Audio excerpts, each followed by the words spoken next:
Hey guys, I'm Morthadon, and we are back for Legend of Vox Machina Season 2, Episode 3. As we continue on, we met Osisa from the Slayer's Take, where she told us about these ancient artifacts of power that our group needs to acquire so they can fight the dragons.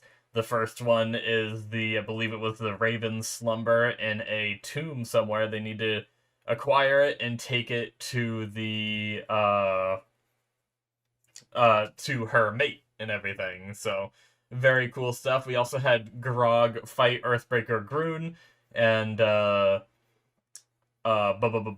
up losing that fight seemingly, but has a lesson that he needs to learn. So we'll see how that goes. And also one thing I didn't even mention last episode was the little bit of voices that Grog is hearing. What's that about? But yeah, I'm really looking forward. I'm so happy with the pacing. I talked about that in the discussion of the last episode.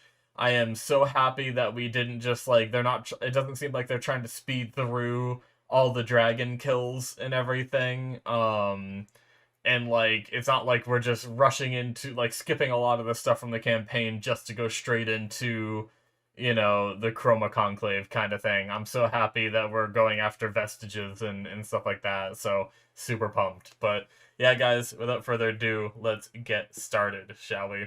All right, we're gonna start here in 5, 4, 3, 2, 1, now.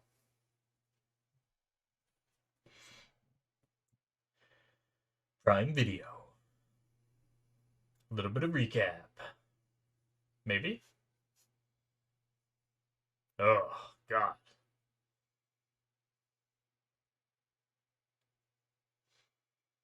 Oh, they came back here? Pile of treasures.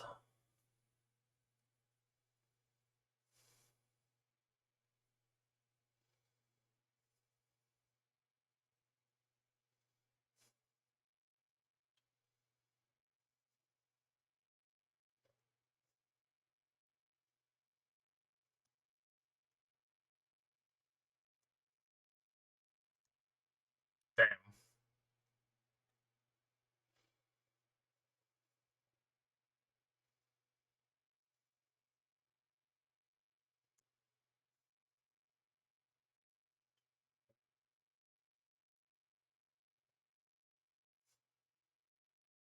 Oh, Pike. Jeez.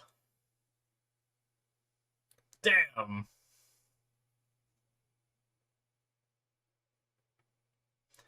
All right.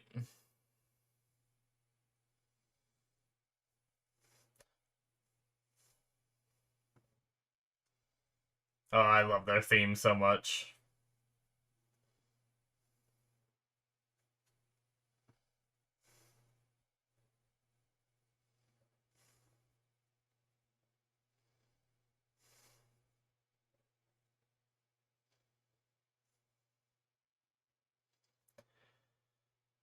So I wonder why Pike went back.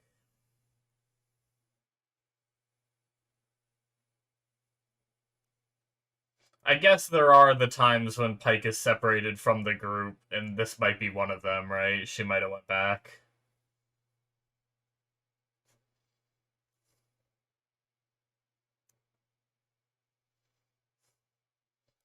The Legend of Vox Machina.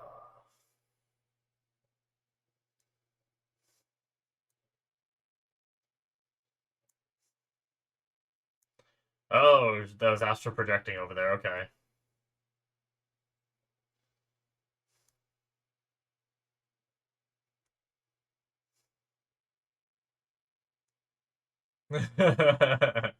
Grog doesn't understand magic.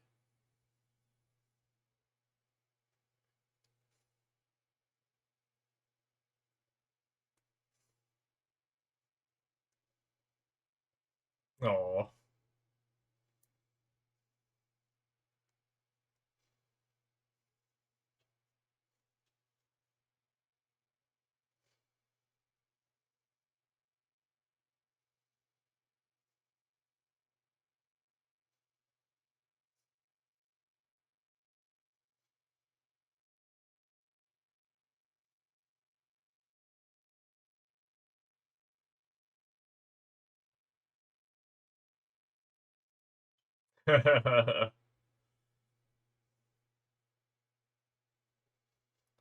Frozen.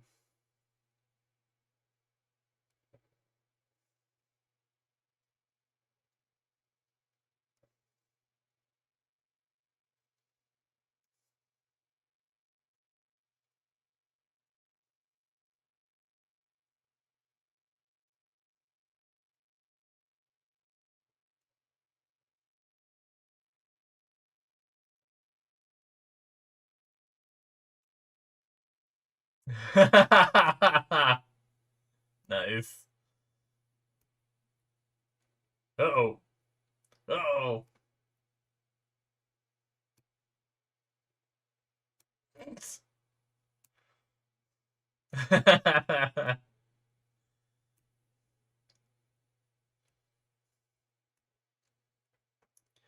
Maybe it's a tomb underwater.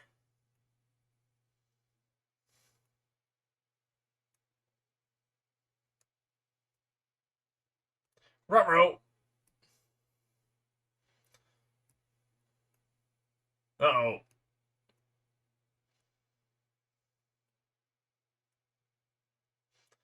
You carried people with a big bird last episode. Is that Pike? Oh, shit.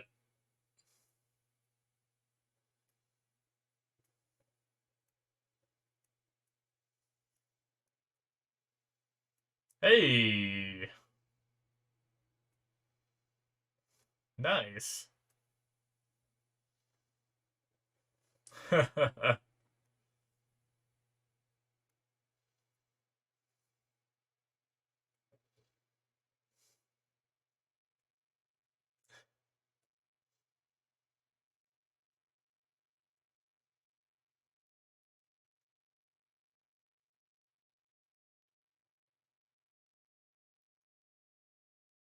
All right. Campfire time.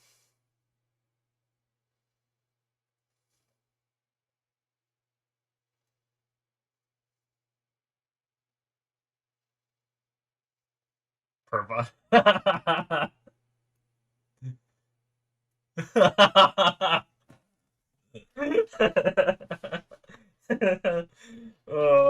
Yes. I love that they kept that.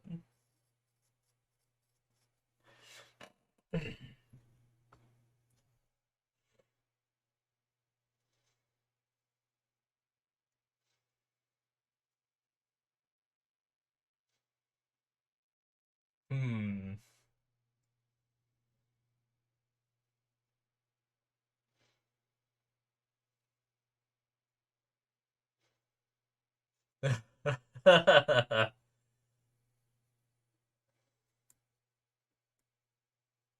Hmm.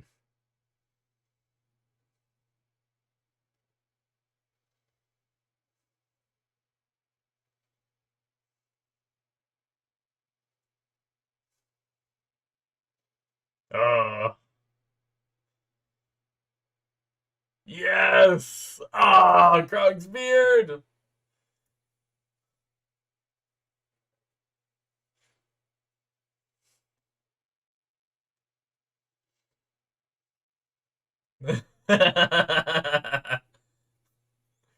Awesome. It is the Beltadorvan kind.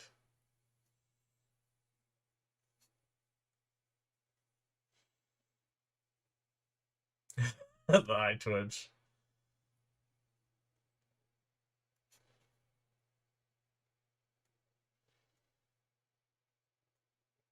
Vex keeping an eye out.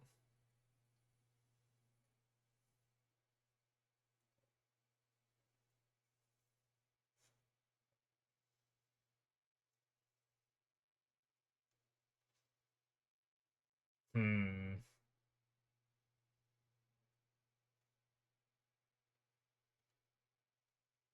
Yeah, they're building it up. I mean, building what up? What? Huh? Oh, flashback, huh? Oh, cool.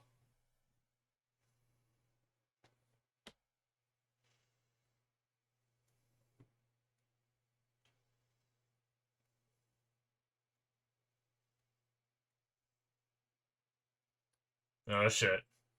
Uh-oh.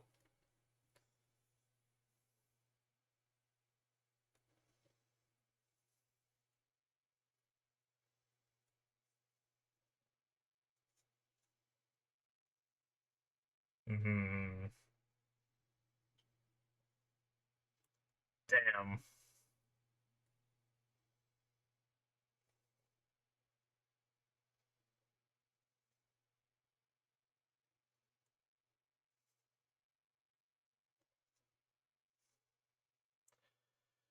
Damn.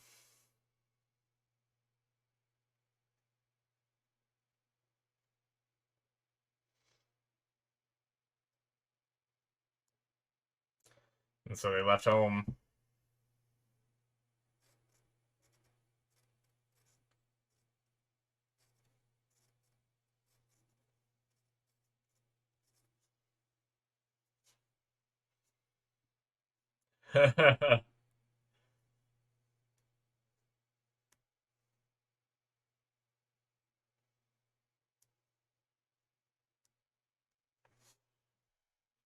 Can't believe it took so many of them to figure out that it's underwater. Damn.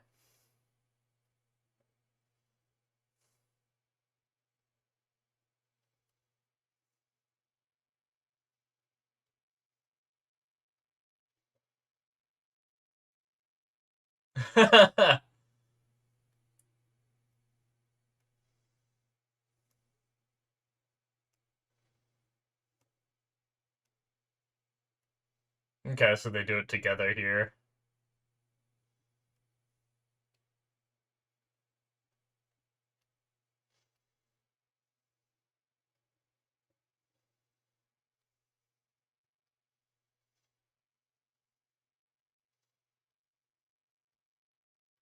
Nice.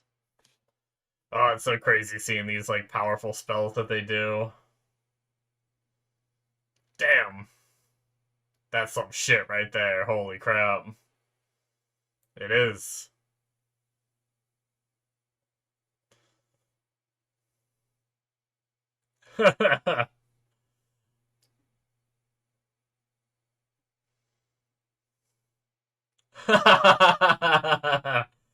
Vox Machina indoors in a nutshell.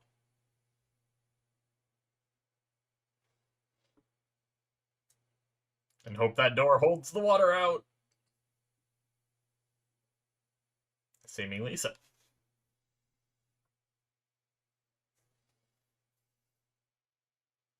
Ooh. They got lady crystals.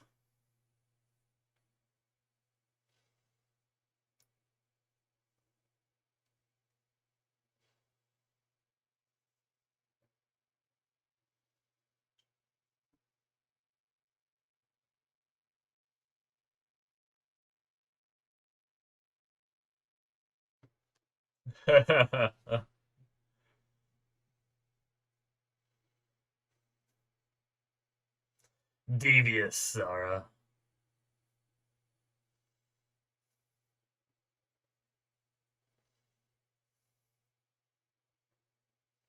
Oh no, Grog, don't!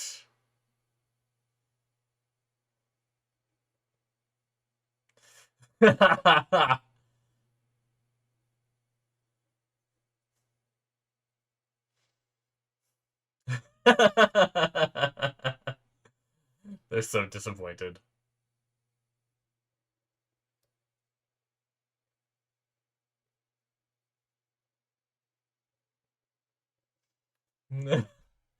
Oh, Keyleth.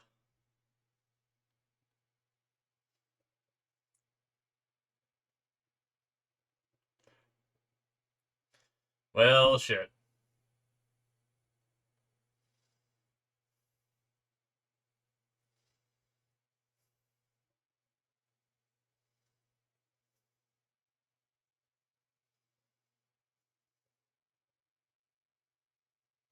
Well, interesting.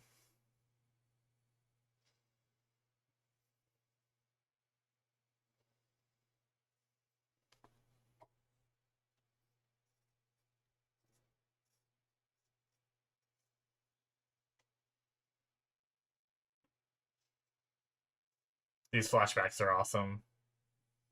I mean, I feel bad for them, but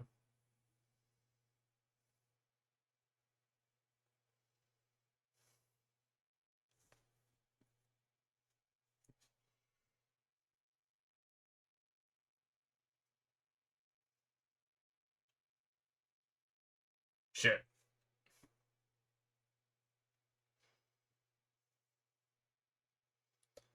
Cool transition.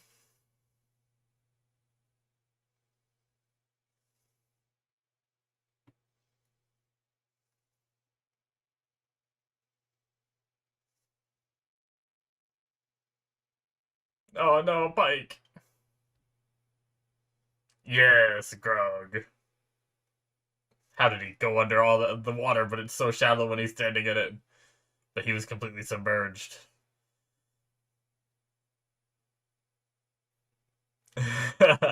Seeing his beard for the first time.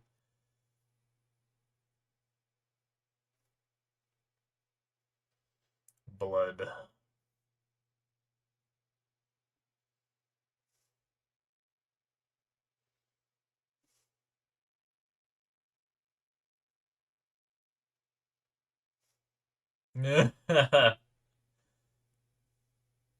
Oh, good trinket. Oh shit!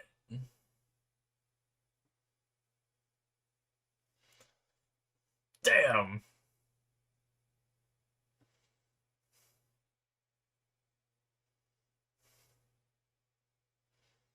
I like how Pike's armor just like appears when she needs it. Shit! Obliterated. Oh yes, trinket. Shit dicks.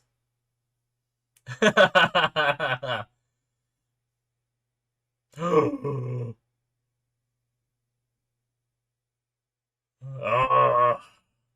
I came back.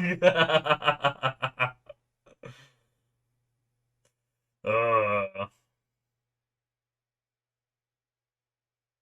mm.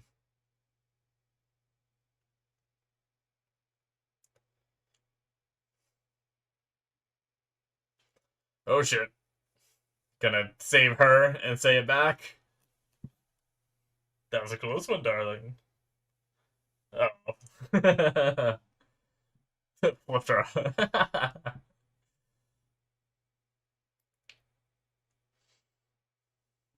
Damn.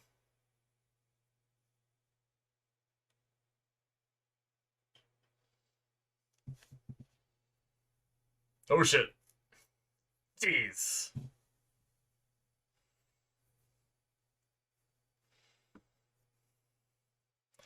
Oh, it's a magic one.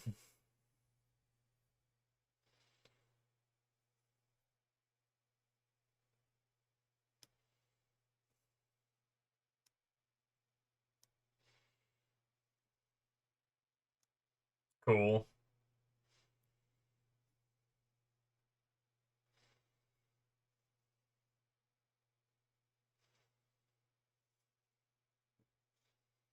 Oh, did they make it here?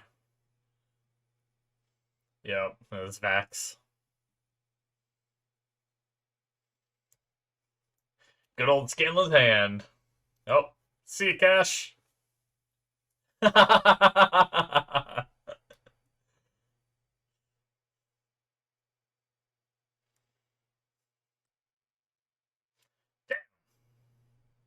So powerful little mage.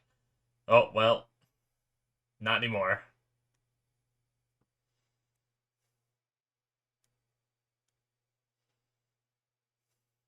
Ugh.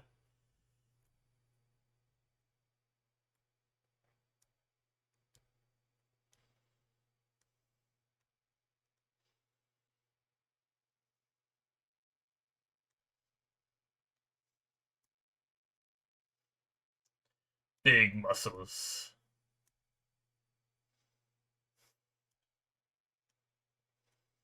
Hmm.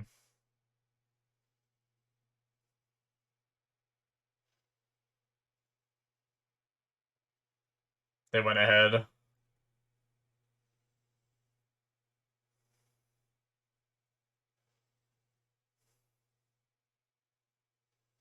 Well,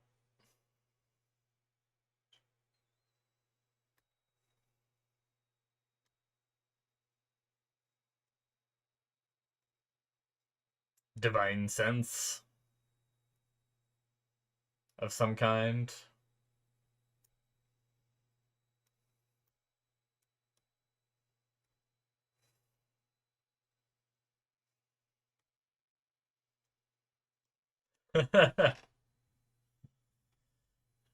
Was it not the right one, maybe? Uh-oh. What just had? Did it awaken some undead ones or something?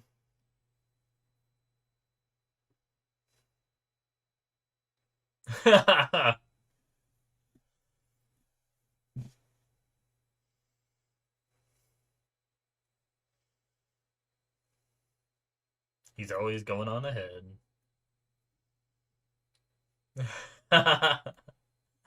For fuck's sake.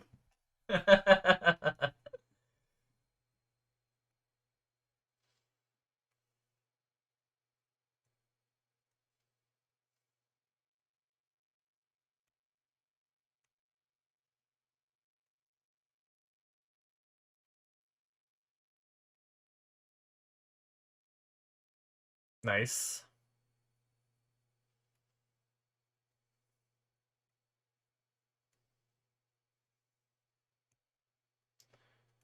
Cool.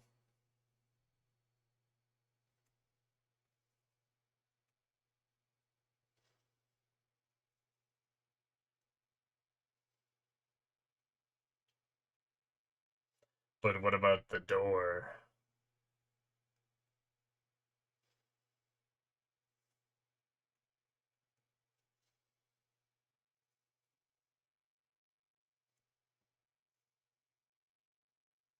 Hmm.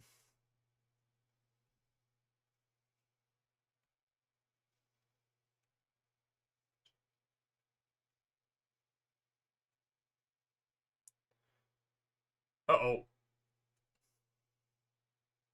Is that something alive behind them? Is that a shadow? Why you touch things?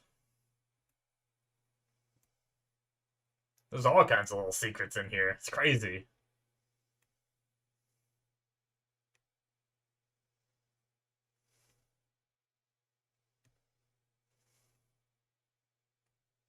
Mmm.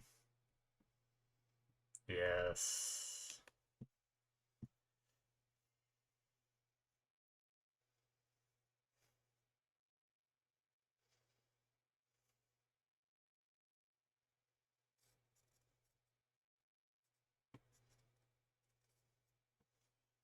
Deathwalker's ward. Okay. What's Raven's slumber? I feel like I've heard that. Oh, never mind. I know what that is. That's my bad. It is not what I called it. Deathwalker's ward. Sorry about that.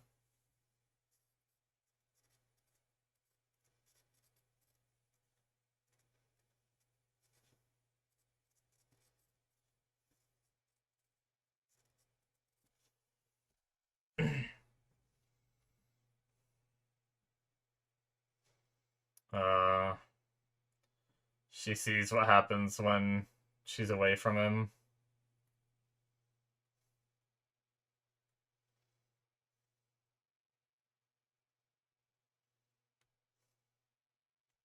Oh shit! Yo,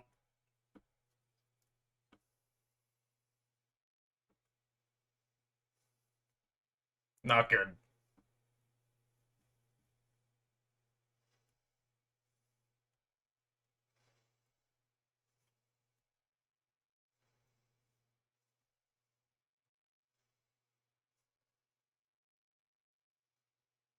Yo.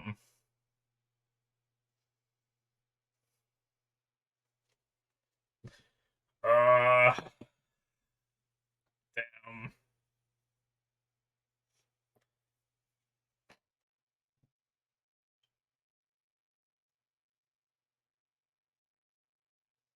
Got some serious separation anxiety.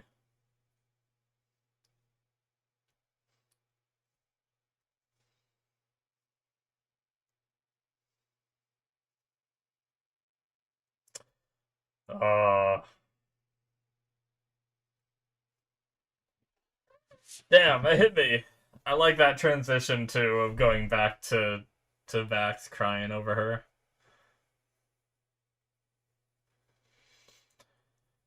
Oh, what? That's where they end it? Holy shit. Wow.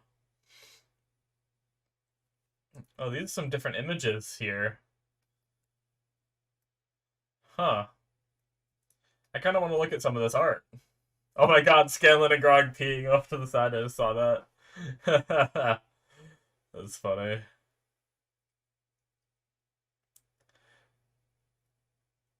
Cool. Aww. Damn.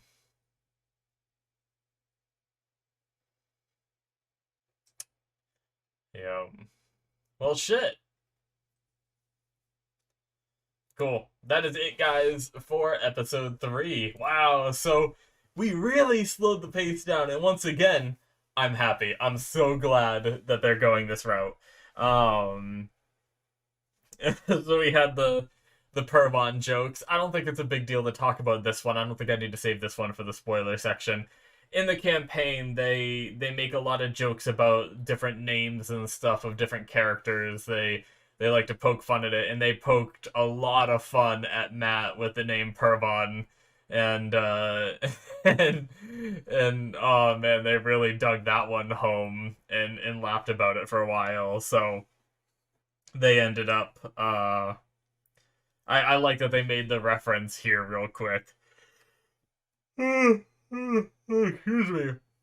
But Vex and Vex's backstory is great because, I mean, in the campaign, a lot of it is just implied. They don't really go in depth about that stuff. So seeing it animated is very cool because it's things that we just had to draw the conclusion. I mean, they always talked about the twin like throughout the campaign. They always talked about the twins being together and never separating and stuff like that. But we never really see why too much in the campaign. But you just kind of got to piece that together in your own mind as to why.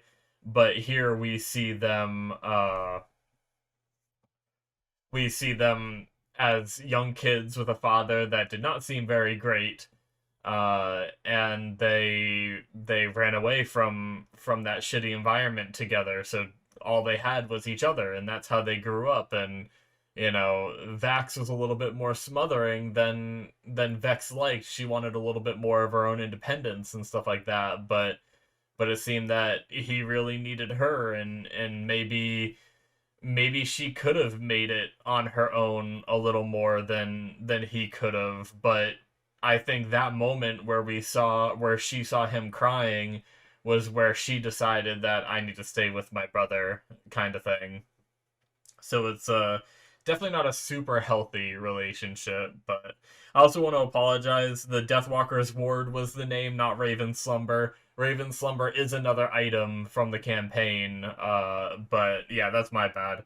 When I last episode, I was trying to think of the name and I couldn't think of it, and then I had a note that just said Raven Queen for last episode, and I thought Raven, and then before I even said Queen, Slumber popped into my head, and but no, that's something else. But but yeah, we slowed down a lot. We kind of had them getting to the tomb and camping out for the night and stuff like that, sleeping. And then going under the water. It was really cool seeing them separate the water and everything. I'm pretty yeah. But having Zara there to help secure the water in place, the teamwork. I always love in shows when characters are able to combine their abilities uh to work together and accomplish something like that. So seeing that was very neat. But but yeah, we got a pretty cool fight. I like how obviously in D&D the encounters last a while. They take a bit of time, and for the sake of not making it too boring and stuff like that, and they can stay in combat a little longer, the enemies have a little bit more health. So the characters are beating the shit out of one thing a little bit longer than normal. But I like, for the sake of it being a show, they don't do that. They have them take these guys out relatively quickly. So I do appreciate that. I think that's a good change for animation versus, actual D&D. But oh, excuse me, I'm sorry. I'm tired. But but yeah, we had the party split up a bit, which is never good, but they seemed to come back together fine with no hiccups. We didn't even have to see the other side of it. We really just saw Vex's side of things and all that. So, but then they showed up clutch and helped each other. So that was great. And Zara and Cash went on ahead, went down their own path, but they ended up Vox Machina ended up finding the Deathwalker ward themselves and it's not the way that they went. So I wonder what it is that they went for and what they find down there and how that ends up. But yeah. Doopa-doopa-doo. Honestly, for this one, really the Vex and Vex backstory was the big part for me. There's a few things I want to talk about in the spoiler bit, but I think that's pretty much all I have. I guess we did get more Grog stuff. I keep forgetting to talk about that.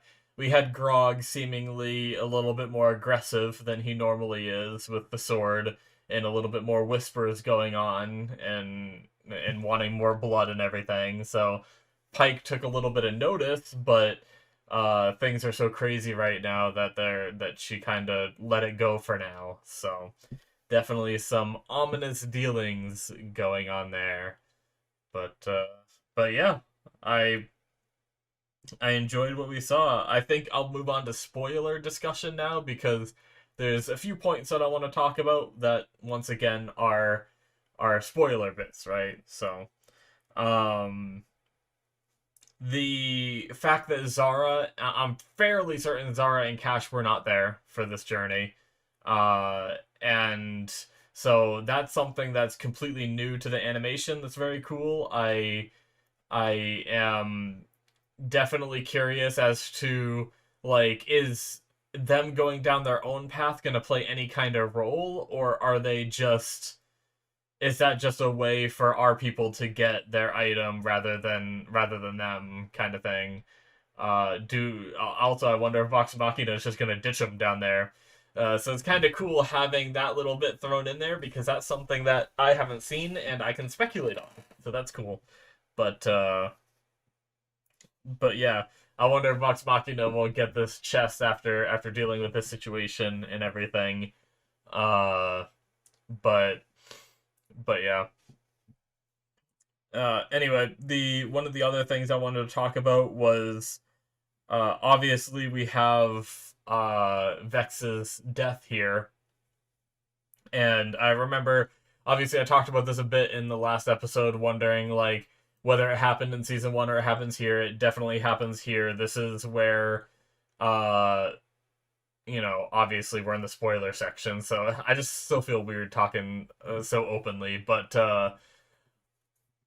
this is where Vax kind of becomes the Raven Queen's champion, kind of thing, in order to bring the sister back and all that. So definitely excited about that. But also the Raven Slumber that I mixed up, for any of you that might not remember which item that is. That's Vex's necklace. So the one that she usually keeps trinket in for the rest of the campaign whenever they get that. But yeah. The way they got into the tomb was different, because, like I said, I don't think Zara was there. I'm pretty sure Keyleth just used, like, control water or something, but here they're going with the idea that she's not super great with water yet, and had, like, a combination of both, which I did like the combination. Like, either one is really fine. They're just trying to get into this area with parting the water and whatnot, but I always like seeing teamwork dynamics, so I did like what we ended up seeing here. But yeah, and this is kind of the start of,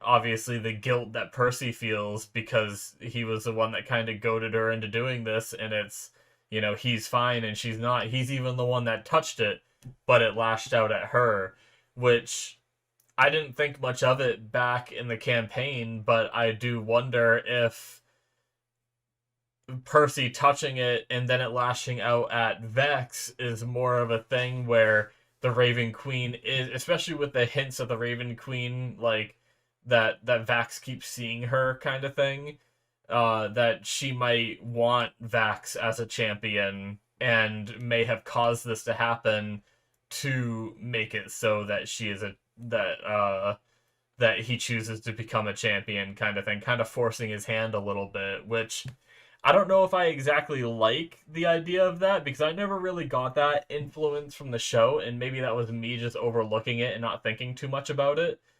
But I like the idea that the Raven Queen is more misunderstood than she does having like ill intentions, and I feel like having that kind of manipulation of like, oh, I'll kill your sister so that way you vow your loyalty to me and then I'll bring her back kind of thing. I would have liked it better if it was something where which I feel like in the campaign Percy convinced her to open it and she opened it and no, you know what? I think it was that Percy touched it, but I think what happened was is Percy made the saving roll so he didn't die from it, but she didn't. It was like an area of effect by touching it. That might have been what it is. Ooh, okay. Yeah, so it might have just been something that wasn't as visually understood in the show as to what happened, kind of thing, versus the campaign where it was more understood. Because in the campaign, when it's just an area of effect, I didn't think much of it. But the way it happened here, it feels almost more like it was a plan by the Raven Queen kind of thing, with knowing the things that I know and seeing that. But yeah, we'll see. But I do like the idea that the Raven Queen is a good deity. It's just that she's misunderstood because of what she represents, kind of thing. A lot of what Matt says it a lot of like misunderstood for what she represents, kind of thing. Because she's there for the transition from life to death, kind of thing, and to make sure that people don't disrupt their destiny, kind of thing. So people can be brought back to life, but she's there to make sure that people don't pervert it. So if it is their fate to die there, then they do. But if it's not their fate to die there, then she's okay with people doing like resurrection rituals and stuff like that. So I definitely like the idea of having this deity that is like so misunderstood and everything. So, but yeah, very cool, guys. Once again, I'm loving the pacing. I am so glad. Like, honestly, I kind of thought we'd have the Deathwalker Ward and get out this episode. I thought it was going to be even faster than it is, but we took that time to have that backstory and everything, and I love it. I really do, because that it also gives hope that we will see Grog fight the his horde and everything as well. So, or his herd. Is it herd? Yeah, not horde. That's stupid. What was I thinking? Yeah, it's the herd, which is extremely exciting because I want to see that shit so bad. But when he gets the Titanstone knuckles and everything. But yeah, alrighty, guys. I think that is gonna be it for me. Hopefully, you guys enjoyed these 3 reactions back to back and everything. We'll be back next week for the next 3. I think we're only gonna have to do this. Do they do 9 or 12 episodes? It might have been 12. Last season might have been 12. So we'll be doing this for another 3 weeks if that's the case. So, but yeah, thank you guys so much. Hopefully you enjoyed. As usual, hit the subscribe button. And the Patreon link is in the description below, popping up on the screen as well. You can see all kinds of stuff on that Patreon, so check it all out, browse it around, see if there's anything that interests you, and maybe you'll be interested in supporting the channel and what I do here. If not, that's fine too. Very much appreciate it, guys, and I'll see you in my future reactions. Bye-bye.